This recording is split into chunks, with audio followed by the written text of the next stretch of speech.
Hey, salut chers caféologueurs, je suis ravi de vous retrouver aujourd'hui. Aujourd'hui, on va parler évidemment de café. D'ailleurs, qui est vraiment très bon, c'est un pur origine. Il vient du Brésil et il est vraiment super bon. Bref, tout ça pour dire quelle est la différence entre un pur origine et un café d'assemblage. Dans cette vidéo, je vais tenter de tout vous expliquer. Vous êtes prêts? Allez, c'est parti. Avant de commencer, je me présente, je m'appelle Emmanuel et j'ai été élu meilleur torréfacteur de France en 2011. Mais avant tout, je suis passionné de café comme vous et je suis donc le créateur de la chaîne YouTube Le Caféologue qui a tout simplement pour but de vous transmettre un petit peu mon expérience.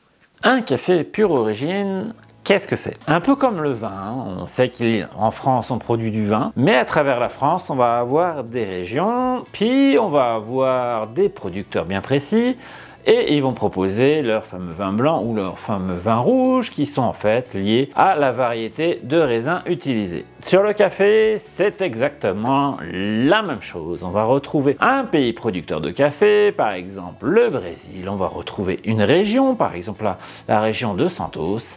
Et on va retrouver des producteurs ou des coopératives qui produisent donc le café vert. À travers ça, évidemment, on va retrouver les variétés de café, la qualité de café utilisée, etc., etc. L'avantage et l'inconvénient des pures origines, c'est que le pure origine est rempli de défauts, qui est également un avantage. C'est un peu contradictoire mon affaire, mais il n'empêche que c'est un peu le cas. Quand je parle de défaut, c'est un défaut pas forcément sur le côté gustatif en tant que tel, mais plutôt sur ses caractéristiques. J'appelle ça un défaut, mais en fait, c'en est pas un. Par exemple, on va retrouver de l'acidité très prononcée en début de bouche sur certaines variétés de café pure origine, et personnellement, c'est ce que j'affectionne également quand cette acidité-là est bien présente et quand même en finesse, liée avec les arômes qui s'en va avec. Et c'est un peu ce qu'on recherche sur les cafés pure origine, c'est-à-dire avoir des notes de terroir bien définies qu'on ne va pas retrouver sur un café qui est de la région voisine, par exemple, ou d'une autre variété. C'est un peu cet aspect-là qui nous permet de découvrir un peu le café de pure origine. Le café d'assemblage, quant à lui, c'est en fait le fait d'assembler au moins 2 cafés différents. Donc en général, c'est 3, 4, voire plus que ça. Et l'objectif étant d'avoir quelque chose de plus équilibré possible et qui réponde un peu mieux à ce que le torréfacteur souhaite transmettre à travers sa préparation de café pour le client. Si on devait schématiser ça un petit peu, c'est comme si que lorsqu'on cuisine, on va avoir la viande et les légumes, pourquoi pas, et on va ajouter une sauce qui va servir de liant. Et bien sur le café et les assemblages, c'est un peu la même chose. On peut imaginer que chaque ingrédient dans votre assiette est tout simplement une variété, une provenance de café différente, et qu'on fait des assemblages à travers 3 cafés, 4 cafés ou plus, nous permettant d'avoir quelque chose de bien lié dans son intégralité et d'avoir quelque chose de vraiment très intéressant gustativement. Avant de continuer, je vous invite très fortement à vous abonner à la chaîne. C'est grâce évidemment à ceci que l'algorithme de YouTube va me permettre de faire connaître cette chaîne et évidemment de la faire perdurer dans le temps. Donc je compte sur vous, pensez à vous abonner. Donc entre café pure origine ou café d'assemblage, lequel choisir? C'est une très bonne question, ça dépend beaucoup de vos préférences et de vos goûts. Moi personnellement, sur des cafés on va dire plus en filtration douce comme la V60, je prends systématiquement des cafés pure origine. Pourquoi? Parce que ça permet un petit peu d'explorer toute la palette aromatique d'un café pure origine dans ses qualités mais aussi dans ses défauts. Comme je l'ai pu le dire tout à l'heure, le café pure origine a des qualités mais a également des défauts, et ces défauts en font également leur qualité. C'est un peu tordu là, la réponse là, mais c'est un peu ça quand même, parce que oui, sur un café pure origine, on peut retrouver une acidité qui peut être très tranchante, très franche, qui n'est pas forcément, on va dire, très agréable pour tout le monde, mais qui peuvent l'être pour d'autres personnes. Et on va retrouver vraiment toute la palette aromatique, tout l'aspect finesse. Et le café pure origine va justement nous permettre de goûter vraiment toutes les particularités d'un café, de sa région, de son pays et même de sa variété de café. Parce que lorsqu'on choisit un café, il peut pousser au même endroit, dans les mêmes conditions. Il suffit que ce soit 2 variétés différentes et on va avoir un café vraiment très différent. Et ça permet justement en pure origine de pouvoir un petit peu, on va dire, traquer ces petites imperfections, ces petits défauts ou ces petites qualités qui vont nous faire apprécier un café plutôt qu'un autre et nous faire découvrir au fur et à mesure un peu plus les cafés de terroir. L'assemblage, lui, moi je le recommande plutôt en expresso parce que ça permet d'avoir quelque chose de vraiment bien rond, bien uniforme, toujours très constant d'un café à un autre aussi. Il y a pas mal d'avantages à mon sens à le prendre en assemblage, ça va se marier très bien avec des lattés la plupart du temps. C'est vraiment parfait pour ça, les expressos, ça va convenir à tout le monde, on va pas avoir d'attaque trop explosive, on va avoir quelque chose qui va vraiment durer en bouche en général. Je dis en général, pourquoi? Parce qu'évidemment, la recette de l'assemblage dépend de chaque torréfacteur qui fait leur assemblage. Chacun a un petit peu sa petite recette et chacun va apporter son petit côté. Là, c'est le café qui va apporter le petit côté que le torréfacteur recherche pour faire son assemblage. Alors évidemment, je parle d'assemblage de qualité, c'est-à-dire de café fait à partir de café de spécialité.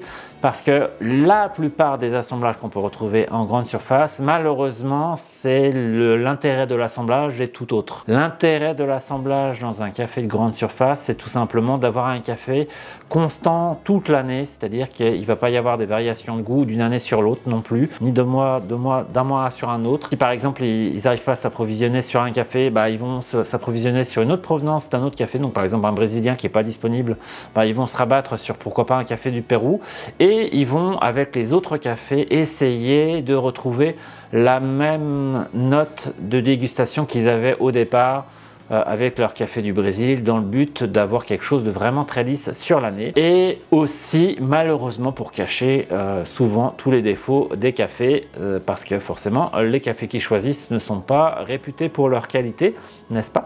Donc ils essaient à travers l'assemblage de cacher un petit peu tous ces défauts là. Donc évidemment là je vais parler de café de spécialité et de l'intérêt des cafés de spécialité, chose que j'encourage évidemment et je vous encourage encore une fois à consulter vos torréfacteurs de votre région ou pourquoi pas si vous n'avez pas la chance d'en avoir un proche de chez vous, regardez sur internet, il y a vraiment beaucoup d'artisans qui font très bien leur métier. Je vous invite évidemment à regarder leurs produits. D'ailleurs, petite question pour vous, vous êtes plutôt café d'origine ou café d'assemblage? Laissez-moi ça en commentaire, je serai évidemment ravi de vous lire sur la question.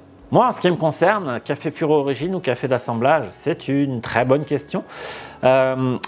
Pour être totalement honnête, moi aujourd'hui j'achète mon café vert, je le torréfie pour moi-même sur des petites quantités qui me correspondent à peu près à un café, enfin je le torréfie pour une semaine environ, donc ce qui me permet d'avoir un roulement de café assez récurrent, assez frais et je tourne principalement sur des pures origines parce que lorsque je commande mon café vert, c'est un petit peu on va dire selon ce qu'il y a en ce moment chez l'importateur, des fois ça va être tel café, des fois ça va être un autre.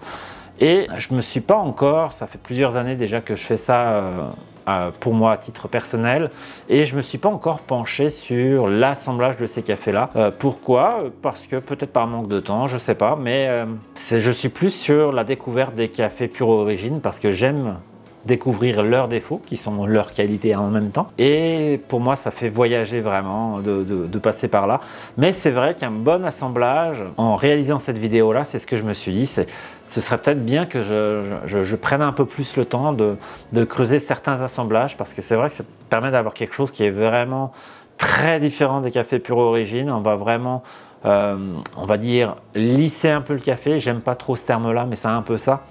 Parce que chaque café va avoir comme des pics, on va dire ça comme ça aussi, soit une pique d'acidité, soit une pique de présence d'un arôme bien particulier, soit, bref, vous l'avez compris, un corps très important. Il y a beaucoup de paramètres à travers le café et l'assemblage va justement permettre d'avoir quelque chose avec moins de pics, mais quelque chose de plus homogène, on va dire ça comme ça, et en général de plus complexe aromatiquement.